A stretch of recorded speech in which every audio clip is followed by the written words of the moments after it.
Assalamualaikum warahmatullahi wabarakatuh. Yang saya hormati Bapak Ibu Surveyor, izinkan saya selaku Kepala Puskesmas menyampaikan presentasi di kegiatan survei akreditasi perdana Puskesmas kami. Ini adalah tampilan Puskesmas kami dan alamat serta nomor email yang menjadi bagian dari kop surat Puskesmas kami. Ini visi misi Kabupaten Bogor. Visi misi kami harus selaras dengan visi Bupati, juga misinya. Dan kemudian ini ada Bogor Sehat, dan kami selaraskan visi misi dan tata nilai Puskesmas kami dengan Pancakarsa, yaitu di Karsa Bogor Sehat. Selain pandang Puskesmas Cicangkal, ya ini karyawan Puskesmas Cicangkal. Kemudian ini profil Puskesmas. Kami adalah rawat jalan non BLUD.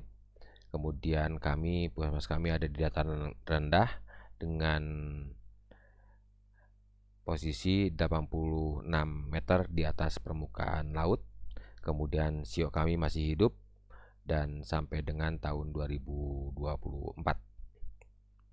Ini visi misi moto dan tata nilai kami. Terwujudnya masyarakat Cicangkal sehat dengan 4 misi.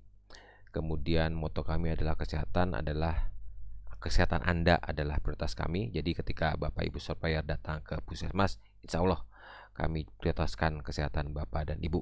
Insya Allah kami siapkan ramuan herbal untuk Bapak Ibu di Puskesmas kami nanti. Tata nilai kami adalah rapih. Kami harus bergerak dalam merespon segala sesuatunya. Kami harus adil sesuai dengan beban kerja yang ada. Kami juga harus berinovasi ketika ada mutu pekerjaan atau kegiatan atau program yang ternyata belum mencapai target. Kami harus handal di berbagai macam bidang. Kemudian ini kondisi batas-batas wilayah secara kewilayahan dan secara puskesmas. Kami berbatasan dengan Provinsi Banten, salah satunya yaitu Kabupaten Tangerang. Ini adalah struktur organisasi kami mengacu kepada Permenkes nomor 43 tahun 2019 dan berdasarkan SK Kadis nomor 67 tahun 2022, di mana di bawah penanggung jawab ini ada koordinator-koordinatornya sesuai dengan pasal-pasal yang ada di Permenkes nomor 43 tahun 2019. Sudah ada SK struktur organisasi yang kami tanda tangani. Kemudian ini ketenagaan Puskesmas kami sesuai dengan pasal 17 di Permenkes 43 tahun 2019. Ternyata ada 2 tenaga wajib kami yang tidak ada, yaitu tenaga apoteker dan ATLM, sehingga kami masih mempunyai pengampu dari Puskesmas Rumpin. Untuk tenaga dokter alhamdulillah sudah tercukupi untuk pelayanan dalam gedung dan pelayanan luar gedung. Ini denah Puskesmas kami. Ini sarana prasarana penunjang kami. Ya, kami tidak punya ruang rawat pasca persalinan. Kami coba nanti semoga ketika Bapak Ibu Surveyor datang, siapa tahu ada tempat yang mungkin bisa kami rubah menjadi ruang rawat pasca persalinan, karena puskesmas kami adalah puskesmas rawat jalan, bukan puskesmas rawat inap. Ini sarana penunjang dan sarana fasilitas kesehatan lainnya. Di sarana penunjang ini ada, tetapi ada juga ada 2 yang tidak lengkap. Sedangkan sarana fasilitas kesehatan ini adalah yang menunjang pelayanan di wilayah kerja puskesmas kami. Ini sasaran kinerja kami. Kami punya masyarakat berjumlah 66.000 jiwa, ya, dengan SD, SMP dan lain sebagainya, yang kami coba tuangkan di dalam kegiatan RPK kami fasilitasi dan kami intervensi. Ini adalah 5 desa kami yang ada kegiatan posyandunya. Ada 65 posyandu, namun belum ada satupun yang mandiri dan purnama. Kami berharap di tahun 2023 ini 20% puskesmas kami bisa mandiri dan purnama. Ini indeks PISPK kami. Nilai IKS kami masih rendah, masih 0,1 ya. Masih jauh ya. sedangkan untuk Kabupaten Bogor ada di 0,19, jadi kami masih di bawah rata-rata Kabupaten Bogor. Dengan warna-warna seperti ini, dan kami memang mempunyai prioritas intervensi pada kepala keluarga yang secara filter kakaknya berdasarkan raw data, kami ingin coba atau kami sudah mendapatkan filterisasi itu untuk keluarga yang tidak ber-JKN, kemudian mempunyai kasus hipertensi dan istrinya tidak ber-KB, sehingga kami mengejar kakak yang di usia produktif dan berpenghasilan rendah untuk mendapatkan JKN PBI daerah. Ini 10 besar penyakit kami.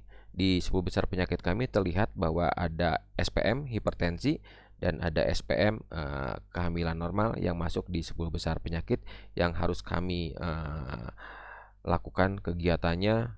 Harapannya bisa kami bisa handal untuk melakukan kegiatan ini karena itu menjadi program prioritas nasional. Ini jenis dan jadwal pelayanan kami, ada 12 jenis pelayanan ya, kami lakukan dari hari Senin sampai dengan hari Sabtu. Di manajemen puskesmas kami sampaikan bahwa di manajemen keuangan kami punya nilai pendapatan yang kami kelola sebanyak 1,8 miliar. Ini dalam melaksanakan fungsi manajerial sesuai dengan Permenkes nomor 44 tahun 2016, manajemen puskesmas, bagaimana POAC harus berjalan dengan baik, P1, P2, P3-nya harus terlaksana dan terkendali gitu ya. Kemudian bagaimana SMD dengan data-data dari Prokes Gapis PK, cakupan SPM, kunjungan pasien puskesmas maupun jaringan dan jejaringnya menjadi dasar identifikasi kami ya. Kemudian kami bawa ke MMD ya, dengan rekapitulasi data SMD-nya, juga memperhatikan kebutuhan masyarakat, kemudian ada memperhatikan juga kesenjangan cakupan serta kebijakan-kebijakan yang ada di Kabupaten Bogor. Dan kemudian kami tuangkan dalam dokumen RUK kepentingan 2024 dan RPK 2023. Semua RUK dan RPK-nya ada di dokumen yang tersimpan di Google Drive Puskesmas yang sudah di-share ke Bapak dan Ibu Surveyor. Nah, ini dalam kita melaksanakan kegiatan RPK yang tertuang di dalam DPA yang bisa Bapak Ibu lihat di Google Drive. Kami membuat KAK yang kami bawa ke Logmin, Logpool, kemudian kami lakukan briefing, dan apabila ada permasalahan kami bawa ke rapat tinjauan manajemen. Dalam kegiatannya, nya kami melakukan jadwal kegiatan dengan surat penugasan, kemudian kami melaksanakannya sesuai dengan undangan, sesuai dengan kami membuat absensi, kami membuat notulen ataupun mengambil data sesuai format yang ada, kemudian kami mendokumenkan kegiatan tersebut. Dan kami sebagai kepala puskesmas dan juga dibantu TU dan para PJ melakukan monitoring, supervisi dan evaluasi terhadap program dan kegiatan yang kami tuangkan di dalam RPK agar cakupannya mendekati target gitu ya, capaiannya mendekati target. Kemudian untuk komunikasi internal kami konsentrasi pada pertemuan-pertemuan koordinasi dan konsultasi, kemudian kami memanfaatkan grup WhatsApp selama setiap saat 24 jam per 7 hari.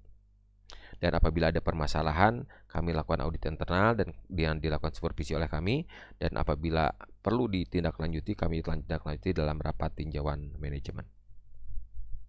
Untuk komunikasi eksternalnya, kami menggunakan berbagai sarana komunikasi, ya, baik email, FB, Instagram, ya, maupun kontak person yang ada, ya.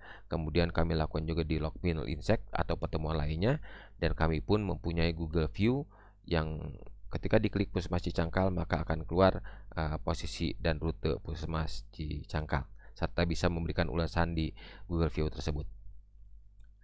Untuk peningkatan mutu dan keselamatan pasien, pertama untuk bicara indikator kinerja, ada kinerja pegawai PNS yang alhamdulillah untuk SKP 2022 bernilai baik di 100% pegawai PNS. Untuk KGBI-nya juga tepat waktu 100%. Untuk masalah kenaikan pangkat dan lupak dilaksanakan secara mandiri. Untuk kehadiran cuti dinas luar dilakukan melalui aplikasi Si Cantik. Untuk teman-teman yang non PNS, kinerjanya kami simpan atau kami pantau melalui rekap kehadiran setiap bulannya. Kemudian kami lihat di surat penugasan untuk pelimpahan wewenang, kemudian juga kemampuan tenaga non-PNS membuat pelaporan kegiatan sesuai jadwal. Untuk kinerja program, kami memperhatikan kepada indikator-indikator yang ada di SPM, indikator-indikator kinerja utama dan kinerja tujuan pemerintah Kabupaten Bogor, kemudian yang ada di program prioritas nasional maupun di INM, kemudian juga selalu mengikuti dan melaksanakan sesuai dengan panduan praktek klinis dokter gigi yang tertuang di dalam e-puskesmas kami sebagai rekam medis elektronik. Untuk peningkatan mutu puskesmas indikator nasional mutu INM-nya ini juga sudah ada di Google Drive-nya Bapak Ibu surveyor yang kami share. Bapak Ibu bisa melihat bagaimana KKT kami yang sudah di atas target 85%, bagaimana APD kami juga yang sudah mencapai target 100% karena sudah menjadi kebiasaan kami ketika bicara COVID PPKM level 4. Kemudian untuk identifikasi pasien juga telah terpenuhi sejak April 2023.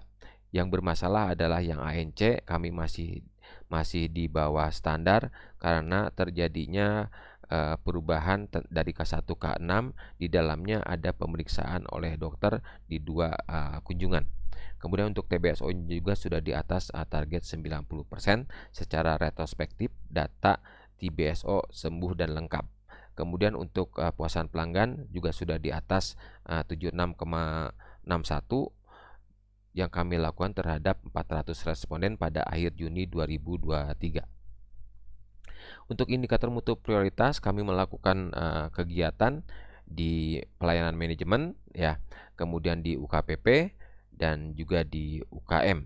Untuk di manajemen kami konsentrasi terhadap efisiensi dan efektivitas agar kami tidak boros dari segi pengadaan kertas, baik itu kertas maupun tinta gitu ya, dan juga kami tidak ingin pelaporan kami bermasalah ketika di feedbackkan oleh Dinas Kesehatan Kabupaten Bogor.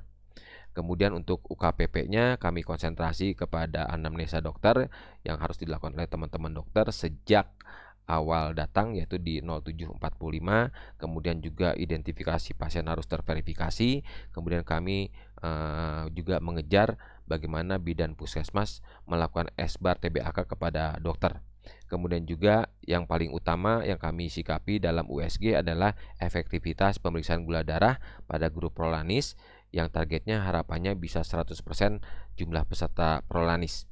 Karena kami buat USG-nya seperti ini, karena di masalah nomor 4 kami jadikan pelayanan gula darah sewaktu di grup Prolanis ini menjadi analisis isu yang kami angkat. Sehingga rancangan kegiatan kami adalah peningkatan kunjungan pasien diabetes grup Prolanis dengan penyediaan stik gula darah program melalui pemanfaatan media sosial, grup WA, Instagram, dan peran aktif kader kesehatan. Kenapa kami angkat ini? Karena ini selaras dengan indikator pada KBK BPJS, yaitu kapitasi berbasis kinerja, yang salah satunya adalah adanya kegiatan Prolanis di kegiatan UKPP. Untuk mutu UKM, kami konsentrasi kepada pelayanan di posyandu, kami konsentrasi kepada kesehatan gigi dan mulut, karena harapannya 60% tenaga kesehatan gigi dan mulut bisa hadir di posyandu. Kemudian kami juga mengejar balita-balita yang datang ke posyandu yang bisa mencapai target 85% dari sasaran yang ada. Kami juga berharap bahwa kami punya W1, kasus-kasus DBD, kasus-kasus diare, KLB dan sebagainya, supaya bisa efektif ketika bicara perkesmasnya di KM4. Kami juga bicara tentang gizi kurang, gizi buruk, dan bumilkek yang kami jadikan prioritas agar bisa mendapatkan PMT 100%, baik itu dari dana APBD, ADD, CSR maupun gotong royong masyarakat. Kemudian juga kami berharap pasien TBSO-nya, kontak eratnya juga tercapai agar lebih dari 8 orang kontak erat ketika dilakukan pemeriksaan TCM. Kemudian untuk indikator keselamatan pasien di 6 sasaran keselamatan pasien ini ya, untuk identifikasi pasien sudah ada di INM, untuk komunikasi efektif kami konsentrasi dengan komunikasi antara dokter dengan penunjang laboratorium. Kemudian juga untuk resep komunikasi antara dokter dengan penunjang pelayanan obat di depot obat puskesmas. Kemudian untuk obat high alert kami melakukan penandaan obat-obat Norum maupun Lasa ya, dan dengan memberikan pelabelan baik itu warna maupun ukuran. Kemudian melakukan pengecekan 2 kali terhadap obat-obat yang memang menjadi high alert. Kemudian untuk tempat lokasi, tempat prosedur dan tempat pasien kami menggunakan berusaha menggunakan pen marker untuk teman-teman dokter gigi agar selalu menggunakan odontogram di rekam medisnya. Kemudian untuk pengurangan risiko infeksi itu ada di INM. Untuk pengurangan risiko jatuh dan pemberian tanda dan tempat prioritas, kami melakukan pemantauan terhadap pasien atau pengunjung oleh satpam maupun tenaga kesehatan kepada kelompok-kelompok rawan. Kemudian kami lakukan screening dan kajian awal terhadap pasien sehingga apabila pasien tersebut adalah resiko jatuh, maka kami berikan label warna kuning ataupun gelang warna kuning. Kemudian untuk manajemen risiko, kami lakukan manajemen risiko yang kami prioritaskan adalah manajemen risiko di ruang tunggu, di ruang manajemen yang secara analisa dan tindak lanjutnya bisa Bapak Ibu surveyor lihat di Google Drive yang kami share kepada Bapak Ibu, dan kami mohon karena ini manajemen risiko ini sesuatu yang baru kami pahami, semoga kedepannya Bapak Ibu surveyor dapat memberikan pembinaan yang baik untuk kami mengenai manajemen risiko yang kami tuangkan di ruang tunggu, di ruang manajemen. Dan ini gambarannya manajemen risiko yang kami lakukan sebelum dianalisa seperti apa, setelah dianalisa, dan tindak lanjutnya seperti apa di ruangan-ruangan yang tadi saya sebutkan di slide ini. Kemudian mengenai PPI, mutu PPI, kami sudah menyimpan koordinator PPI di bawah PJ Mutu. Kemudian untuk pelatihan diklat PPI, kami sudah mengusulkan kepada Dinas Kesehatan Kabupaten Bogor agar karyawan kami di puskesmas dapat diikutkan untuk kegiatan pelatihan PPI. Namun sambil menunggu itu, teman-teman dokter, teman perawat dan bidan melakukan pembelajaran PPI melalui link YouTube yang terpercaya yang ada yang berhubungan dengan organisasi profesi ataupun dari Kementerian Kesehatan. Kemudian untuk kewaspadaan isolasi, PPI tentang kewaspadaan isolasi, untuk standarnya kebersihan tangan ada di INM, pemakaian APD ada di INM. Untuk kebersihan pernapasan, kami punya poster dan stiker etika batuk. Kemudian kami juga edukasi etika batuk itu di Instagram Puskesmas. Kemudian untuk penanganan limbahnya kami sudah bekerja sama. Kemudian kami memisahkan yang rumah tangga dengan limbah medis. Kemudian kami punya safety box. Kemudian kami juga punya tempat sampah. Dan semuanya bisa Bapak Ibu lihat dokumennya di Google Drive kami. Kemudian untuk desinfektan kami lakukan di setiap ruangan dan setiap karyawan wajib menjaga meja dan ruangannya masing-masing. Untuk penyuntikan yang benar telah kami buatkan SOP-nya. Kemudian untuk kewaspadaan isolasi transmisi yaitu kontak, droplet, dan airborne, maka triase dilakukan di awal oleh Satpam dan Nakes ketika sebelum masuk ke ruang pendaftaran. Kemudian masalah screening juga dilakukan. Intinya semua pasien dan pengunjung yang datang ke puskesmas dan hadir di ruang pelayanan wajib menggunakan masker dan cuci tangan menggunakan hand swab ataupun air yang ada di wastafel kami. Kemudian kami selalu melakukan pengumuman dan himbauan agar berjaga jarak antar pasien ya, dan juga pengunjung, apalagi untuk pasien yang tidak saling kenal ataupun pengunjung yang tidak saling kenal diharapkan tidak saling berkontak. Harapannya menjaga jarak. Kemudian untuk pegawai puskesmas di ruangan pelayanan wajib menggunakan APD sesuai indikasi. Ini ada di INM. Kemudian petugas diharapkan meminimalisir bersentuhan dengan pasien, dan apabila harus terjadi kontak, maka laksanakan hand hygiene berdasarkan 5 moment, dan ini pun ada di INM. Untuk petugas di ruang tindakan, klinik gigi, UGD, PONET, KB, imunisasi agar bekerja efektif dan efisien terhadap keterbatasan atau ketersediaan APD dan BMHP, sehingga seandainya sedang pelayanan, harapannya tidak keluar masuk ruangan sehingga bisa menyebabkan APD dan BMHP-nya berganti. Kemudian untuk sistem rantai dingin dan sistem sterilisasi pun wajib memperhatikan transmisi penularan. Kemudian untuk PPI terkait IKRA, Infeksi Control Risk Assessment, untuk IKRA konstruksi kami kemarin membuat penyekatan ruangan untuk kegiatan laktasi. Ya, kami dengan kegiatan tersebut maka ada identifikasi terhadap penularan agen infeksi serta hazardnya yang berhubungan dengan pasien, berhubungan dengan petugas, kemudian prosedur pembangunan renovasi tersebut, kemudian peralatan petukangnya seperti apa. Harapannya juga lingkungan pencahayaan kebisingan tidak mengganggu proses pelayanan pengobatan kami, karena ruang laktasi itu adanya di ruang pelayanan yang tidak jauh dari ruang tunggu. Kemudian untuk IKRA program, di program kegiatan UGD, ruang tindakan, pusting dan imunisasi, wajib selalu memperhatikan IKRA-nya.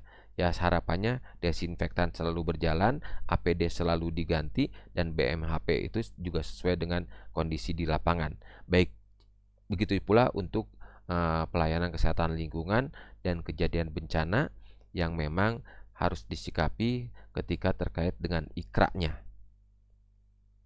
Nah, ini gambaran PPI-nya sebelum renovasi seperti apa dan saat kegiatan renovasi seperti apa untuk IKRA konstruksi, kemudian untuk foto UGD, foto gigi dan pusling, dan juga ketika melakukan desinfektan di ruang UGD, di ruang poligigi, dan di ruang puslin. Lebih lengkapnya ada di Google Drive-nya Puskesmas. Ini dokumentasi kegiatan kami. Ada banyak dokumen, kami tidak sampaikan, tidak jelaskan, semuanya ada di dokumen. Ini kegiatannya. Dan juga kami punya toga, ya nanti Bapak Ibu ketika luring insya Allah bisa memanfaatkan. Kami akan memberikan ramuan herbal dari toga yang ada di halaman Puskesmas. Dan ini kegiatan pelaksanaan akreditasi. Tim TPCAB kami bergerak dengan sesuai dengan apa yang diharapkan gitu ya. Teman-teman TPCB dari Dinas Kesehatan memberikan feedback kepada kami ya, untuk kami tuangkan di standar bab 1 standar 7. Ini pendampingan akreditasi PP, UKM, dan KMP. Ini pengukuran indikator mutu yang bukan hanya berlaku di Puskesmas Cicangkal, tapi di 101 puskesmas lainnya. Ini juga sama di 101 puskesmas lainnya. Ini kesasaran keselamatan pasien yang memang harus kami lakukan di 101 puskesmas. Ini juga indikator nasional mutu yang dilakukan di kami dan di 101 puskesmas yang ada di Kabupaten Bogor. Untuk inovasi, kami ada berbagai macam inovasi seperti kasih dan rangkul sahabat Germas. Ini berhubungan dengan kesehatan ibu hamil ya, sesuai dengan ANC. Kemudian ini ada gerbek pot MU ya, pot MU ini tentang TFU fasilitas umum. Kemudian ini ada duren, edukasi dan relaksasi online ketika masalah COVID kemarin ya. Kesimpulannya, benar bahwa puskesmas kami masih belum punya 9 wajib. Kemudian puskesmas kami pun belum BLUD, sehingga fleksibilitas tidak terjadi ketika ada permasalahan yang harus kami sikapi segera. Kemudian PISPK dan SPM kami masih rendah, masih kami lakukan intervensi. Kemudian PDSA pun sedang kami tingkatkan, masih berjalan. Kemudian optimalisasi pemberdayaan dan peran serta masyarakat juga untuk menuju paradigma sehat belum optimal. Kemudian PPI sedang kami benah dan kami tingkatkan. Untuk program prioritas nasional perlu komitmen dengan para pemangku kebijakan di level camat maupun di level kecamatan maupun di level desa. Kemudian saran kami, seandainya akreditasi ini ada relaksasinya untuk tidak dilaksanakan di tahun 2023, mungkin dokumen implementasi kami terhadap kegiatan akreditasi ini akan lebih baik, karena